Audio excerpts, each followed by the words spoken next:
بسم اللہ الرحمن الرحیم۔ السلام علیکم۔ حضرت موسیٰ علیہ السلام کو علم سے بہت محبت تھی، اسی لیے وہ علم کی تلاش میں رہتے تھے اور وہ بھی خیال کرتے تھے کہ انہیں بہت زیادہ علم حاصل ہے۔ اس پر اللہ نے حضرت موسیٰ علیہ السلام سے فرمایا، تم سے زیادہ علم میرے ایک بندے کے پاس ہے، اگر تم چاہو تو اس بندے سے ملاقات کر سکتے ہو۔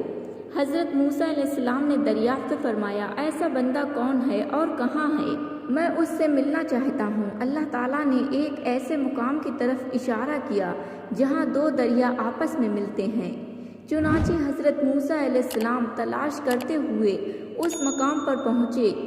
روایات کے مطابق ان کا نام خضر علیہ السلام ہے۔ خضر علیہ السلام بھولے بھٹکوں کو راستہ دکھایا کرتے تھے۔ حضرت موسیٰ علیہ السلام نے حضرت خضر علیہ السلام سے ملاقات کی۔ ملاقات کے بعد آپس میں باتیں ہوئیں۔ حضرت موسیٰ علیہ السلام نے مدعا بیان کیا اور کہا کہ جو علم آپ کے پاس ہے میں سیکھنا چاہتا ہوں، اس سلسلے میں آپ میری رہنمائی فرمائیں۔ حضرت خضر علیہ السلام نے فرمایا، میں جو کچھ کروں آپ مجھ سے نہیں پوچھیں گے۔ حضرت موسیٰ علیہ السلام نے اس شرط کو مان لیا اور عہد کیا کہ آپ جو کچھ کریں گے میں نہیں پوچھوں گا اور نہ مداخلت کروں گا۔ حضرت خضر علیہ السلام نے پھر فرمایا کہ میں جو کچھ کروں گا آپ صبر نہیں کر سکیں گے۔ حضرت موسیٰ علیہ السلام نے فرمایا، میں صبر کروں گا۔ چنانچہ دونوں روانہ ہوئے اور راستہ طے کرتے رہے۔ دیکھا کہ ساحل سمندر پر کچھ کشتیاں کنارے پر لگی ہوئی ہیں۔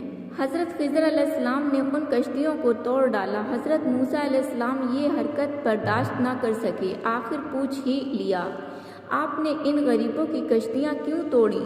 یہ تو سراسر نقصان پہنچانے والا کام ہے۔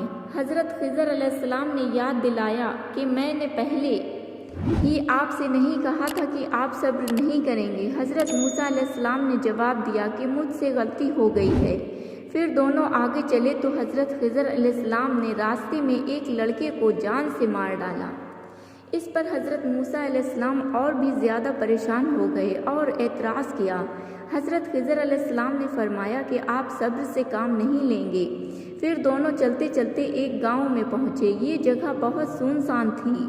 کچھ لوگ نظر آئے تو حضرت خضر علیہ السلام نے ان سے کھانا طلب کیا تو ان لوگوں نے انکار کیا۔ وہاں پر ایک جگہ دیکھا کہ ایک دیوار ہے، بوسیدہ اور کمزور ہے، کسی بھی وقت گر سکتی ہے۔ آپ نے اس دیوار کی مرمت کی اور اسے درست فرما دیا۔ اس پر حضرت موسیٰ علیہ السلام نے حضرت خضر علیہ السلام سے کہا، آپ نے یہ دیوار مرمت کی، ہم بھوکے پیاسے ہیں، اس کام کے لیے آپ مزدوری طلب کر سکتے تھے۔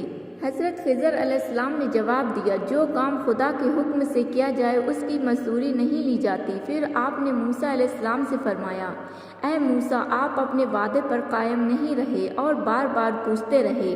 اب ہم دونوں ایک دوسرے سے جدا ہو رہے ہیں۔ جانے سے پہلے میں چاہتا ہوں کہ وہ سب کچھ بتا دوں جو میں نے کیا ہے۔ اے موسیٰ، میں نے کشتیوں کو اس لیے توڑا کہ وہ کشتیاں غریب ملاحوں کی تھیں جن سے وہ روزی کماتے تھے۔ یہاں کا بادشاہ ان کشتیوں کو ان سے چھیننا چاہتا ہے۔ جب ملاحوں کے پاس کشتیاں نہیں رہیں گی تو وہ روزی نہیں کما سکیں گے، اس لیے میں نے ان کی کشتیاں توڑ دیں۔ بادشاہ ٹوٹی ہوئی کشتیوں کو نہیں لے گا، یہ کشتیاں تھوڑی بہت مرمت کے بعد ٹھیک ہو جائیں گی۔ میں نے لڑکے کو اس لیے مار ڈالا کہ اس کے ماں باپ نہایت نیک اور عبادت گزار ہیں۔ اگر یہ لڑکا اپنی بڑی عمر کو پہنچتا تو زمین پر فتنہ و فساد پھیلاتا اور مخلوق خدا کو اذیتیں پہنچاتا اور ماں باپ کو بدنام کرتا، اس لیے میں نے اس کا خاتمہ کر دیا۔ آگے چل کر میں نے دیوار مرمت کی، اس میں یتیم بچوں کا مال گڑا ہوا ہے۔ یہ مال بچوں کے باپ نے ان کے لیے رکھ چھوڑا ہے، جب بچے بڑے ہوں گے تو گڑھا ہوا مال نکال لیں گے۔ دیوار مرمت نہ کرنے کی صورت میں گر جانے کا اندیشہ ہے۔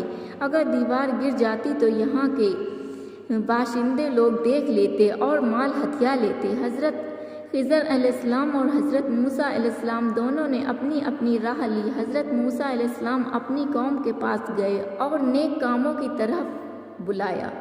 محترم ناظرین، آج کی ویڈیو اگر پسند آئے تو ویڈیو کو لائک کرنے کے ساتھ ساتھ چینل کو سبسکرائب ضرور کیجیے گا۔